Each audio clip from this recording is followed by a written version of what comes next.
என்னண்ணே ஆழ்ந்த சிந்தனையா வரீங்க? எல்லாம் உன்னை பற்றி தான். என்ன அது எப்படிடா எதை செஞ்சாலும் ஒரு பிரச்சனையில் கொண்டு வந்து முடிக்கிறா? என்னென்ன பேசுறீங்க? நான் நல்லது நினச்சிதான் எல்லாமே செய்கிறேன். நல்லது நினச்சேன். உன் இஷ்டத்துக்கு ஏதாவது செஞ்சிடுற, சம்மந்தம் இல்லாமல் ஏன் தலை உருளுது. அம்மா ஒரு பக்கம் கத்துறாங்க, சார் ஒரு பக்கம் கத்துறான். நான் என்னென்ன செய்ய முடியும்? நான் எதுவுமே பேசணும்னாலும் அம்மா அண்ணியை கத்திக்கிட்டு தான் இருக்காங்க. காரணமா வேணும்? சும்மா இருறா. இருக்கிற பிரச்சனை பத்தாது, நீ வேற அவசர கொடுக்க மாதிரி எதையாவது இழுத்து விட்டுக்கிட்டு. நான் சொல்றத கேளு. சொல்லுங்க. இனிமே எந்த விஷயத்திலையும் தலையிடாத, உன் வேலையை மட்டும் பாரு. அப்புறம் ஒரு விஷயம் பேசணும் உங்ககிட்ட. சொல்லுங்க. அது வேற ஒன்றும் இல்லை. லாரி ஆஃபீஸு காய்கறி கடை ரெண்டுத்தையும் பார்த்துக்க ரொம்ப சிரமமாக இருக்கு. சமயத்தில் திணறி போகிறேன். அதனால் நீ என் கூட வந்து இருந்தீங்கன்னா உனக்கும் பிஸ்னஸ் கற்றுக்கிற மாதிரி இருக்கும், எனக்கும் ஒத்தாசையாக இருக்கும். என்ன சொல்கிற? வரதை பற்றி இல்லை.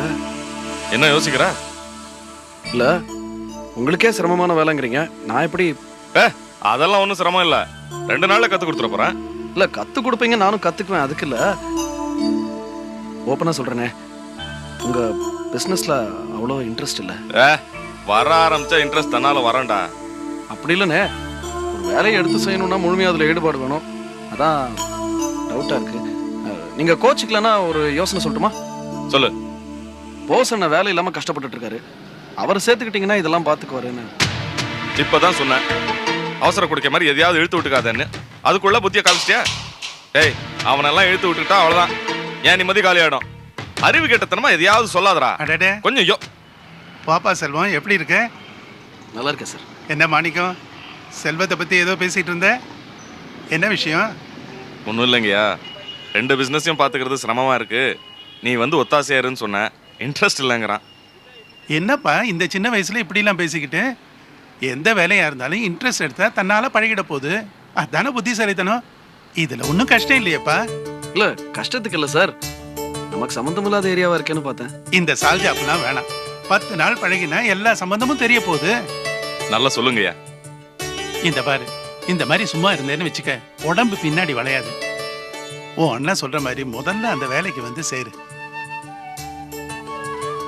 சரிங்க சார், ஒரு 2 நாள் பொறுத்து சேரலாமா? 2 நாள் இல்லை, 3 நாள் இல்லை, நல்ல நாளா பார்த்து வந்து சேரு. சரியா? சரிங்க சார், வரேங்க சார். போயிட்டு வா. மாணிக்கம், நான் உள்ள இருக்கேன். சரிங்க.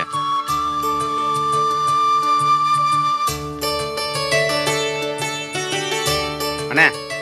என்னடா? செல்வம் நல்லா படிச்சிருக்காப்புல, அவரை கொண்டு வந்து காய்கறி கடையிலும் லாரி ஆஃபீஸ்லையும் வேலை செய்ய சொல்கிறீங்க. அவன் படித்த படிப்புக்கு ஒரு நல்ல வேலை கிடைச்சி வேறு லைனில் போகலாம்ல. என்ன சொல்ல வர? நீங்கள் ஏதாவது ஒன்று முழுசாக பார்த்துங்க, நான் ஒன்று பார்த்துக்கிறேன். அது காய்கறி கடையாக இருந்தாலும் பரவாயில்ல, லாரி ஆஃபீஸாக இருந்தாலும் பரவாயில்ல. சுந்தரையா கிட்ட நீங்கள் ஒரு வார்த்தை சொன்னால் போதும், அவர் கேட்டுப்பார். இப்படியெல்லாம் யோசிக்க ஆரம்பிச்சிட்டியா? ஏன்டா உனக்கு இந்த வேண்டாத யோசனை எல்லாம்?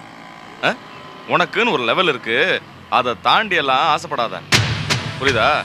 உன்னை முழுசா நம்பியெல்லாம் உன்கிட்ட ஒரு பிஸ்னஸ் எல்லாம் ஒப்படைக்க முடியாது. புரிஞ்சுக்கோ. இந்த பாருங்க, மார்க்கெட்டில் கடை வாங்கணுன்ற ஐடியாவே நான் தான் உங்களுக்கு கொடுத்தேன். அதை விட்டுட்டு என்னென்னமா பேசுறீங்க? ஏன் எனக்காக இந்த ஒரு நல்லதை பண்ணக்கூடாதா? பழனி, ஆட்டுக்கு வால் அளவோடு இருக்கணும், அதே மாதிரி தான் ஆசையும் அளவோடு இருந்தால் நல்லா இருக்கும். இந்த பாருங்க, நான் சொல்றத